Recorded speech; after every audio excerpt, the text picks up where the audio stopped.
Welcome to Boat Art Kingdom. My name is John Beck and I'm the bowler here in Fannin County, Savannah, Texas. Make a few bows. I was going to show a little bit of the process today, how I process it, some of the steps I take. And so the first thing you're going to do is want to identify you some boat art. Of course, the easiest way to do it is find the horse apples. So once you find the apples, identify your tree. Then you can identify more of them in the grove. You're going to look for a tree that is between 8 and 12 inches around. One good thing about having a larger tree like that is you create a flatter face. So when you're carving your bows out, it's a lot easier to carve it when you have a flat face rather than a lot of radius to it on a smaller log. So like I had to edit staged, but so you're gonna take your wedge and you're gonna find your natural cracks. And this log's been cut for 12 months, so about a year once you get your log down. And I cut them 7 feet long. So if you have any cracking or checking, you've got enough room to trim off the ends to get rid of that checking. Now you're going to have major cracks that are going to develop in there no matter what. And so you're going to want to make sure to follow those big cracks when you start wedging it. And so you can just kind of see the natural cracks in there. You just grab that with the wedge and hammer away at that crack with a nice sledgehammer. Once you get the pies broke out, you're going to look similar to this right here. And I call it a pie because you're going to knock this bottom section out first. Of course, it's like a slice of pie. And so what I usually do is take a wedge right here, and again, grab it. And I'll put that wedge right there and knock it loose. And I'll bust the bottom part off. And so when you do that, you'll end up with something like this. And don't discard that. Sometimes you can make some youth bows out of it. Sometimes you can make some walking sticks out of it. So there's a lot of benefits. And likewise, sometimes when you're splitting these, you'll have some little small staves come off. These are real good for making utensils, spoons, spatulas, especially if they're good and flat and got a little length to them with a natural curve. And so you can make a lot of different tools with that, so don't discard that. If they're big enough, you can make handles out of them. So a nice boat arc handle, bring a pretty good penny, last pert near forever. And that's the natural caramel color that boat art's going to turn after a while with the UV light hitting it, so it'll get pretty. And so these pies, once you get them, you're going to bust this off here. You end up with some little pieces. And don't always think you can't make a bow out of those little pieces. Like I said, you make some little kid bows. Turn out real quick and easy little bows. And so you take those pie shapes and you're going to take them and they're going to look like this.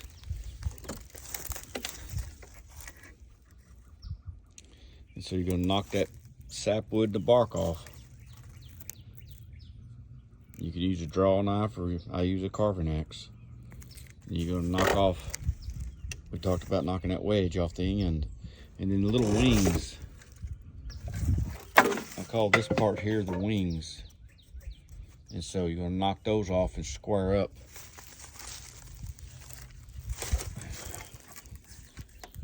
So knock those off and square that up.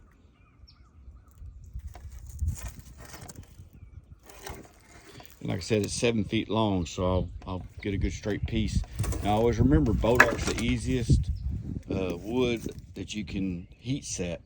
So it's real easy to take a hot, one of those heat guns, look like a hairdryer, or even just a real fire. You just want to make sure you don't burn it, because boat arc will burn readily. And heat set them, so once you get it over 220 degrees, it'll start getting malleable, and you can set it, straighten it up. So but you don't add water to it because water is going to evaporate. And so until you get past that evaporation threshold, your wood won't get hot enough to bend. So you waste a lot of time and energy. Okay, so this is a bow stave. Now this one's going to be a premium here. This is about as good as they get as far as no knots. Straight. It's already got a natural recurve to it, so this one will be a one heck of a bow. And so you get that option as you're culling through all the different staves and everything. You'll start noticing early on which ones are going to be the really nice ones. And this one ain't bad, but it'll still be a kid's bow. You wouldn't make it a 60-70 pound bow like this one will. Yeah, that'll be a beast. Most all these have had the top ring chased on it, so these are all ready to start carving down. And I do that often to ensure that I can get a nice ring with no defects on that front. So then once you do that, then I'll start carving and getting the rest of it.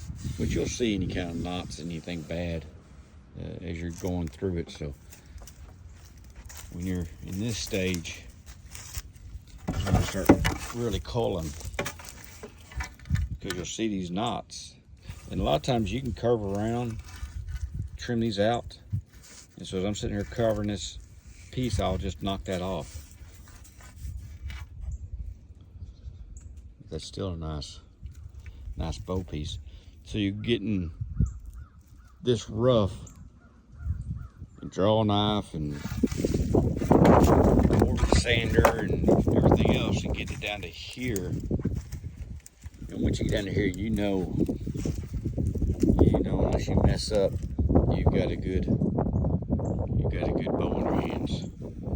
Now if you mess up, it's on a bower. Should have done it. Made a hitch pointer or whatever, make a weak spot. So that's now, and I speak of a great experience on breaking bows. I've been doing this a long time. I've broke a ton of bows. Made a lot of cool bows. Snaky bows, wavy bows. A lot of different styles.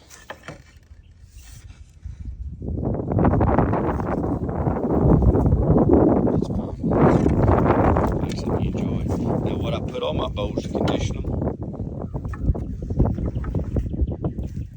So this bow right here, or any of these bows, before I start doing any kind of tillering them or putting any string at all on, I'll put coconut oil and rub them all down real good. That coconut oil, that's a hard coconut. If you heat it up, it'll get liquefied. But take that and basically massage the bows with that and get it good and slathered up and let it set. And then finish tillering it, and it'll keep them from cracking a lot better, because it takes the brittleness, a little bit of that brittleness off, which that's the way the First Nations builders built them. They use animal fat. The only reason I don't use beaver or any kind of animal fat is because my dogs and people I've sold bows to in the past, dogs and cats and whatever critters in the house, will chew on the bows because of that fat. Coconut oil, they don't seem to mess with the coconut oil as bad. So that's what I started using in the last probably 3 years. And so that works better for me. But that's what we got going on today, and that's what we're doing right this second is bows. But we do all kinds of art. We do all kinds of walking sticks.